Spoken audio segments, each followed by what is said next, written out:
এগুলো করার একটা নিয়ম আছে।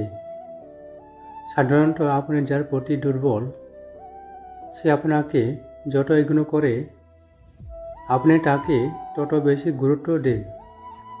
ফোন করেন, মেসেজ করেন, খোঁজ নিন, ব্যাকুল হয়ে তার তরফ থেকে একটা রেসপন্সে অপেক্ষা করেন।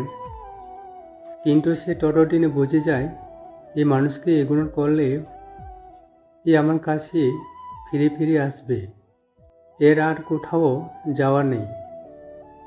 তাই সে আপনাকে ইচ্ছা করে রেসপন্স দেয় না, টেকেন ফর গ্র্যান্টেড নেই, লেট রিপ্লাই দিয়ে কথা বলা অনীহা দেখায়, ব্যস্ততা বাহানা ইত্যাদি দেখাতে থাকে। এবার মজার ব্যাপার হলো এই মানুষগুলোকে গুরুত্ব দেওয়া।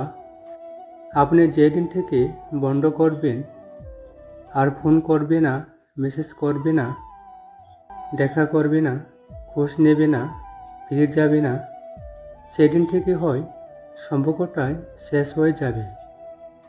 নয়তো আপনি এই মানুষটার পজিশনে চলে যাবেন, আর ওই মানুষটা আপনার পজিশনের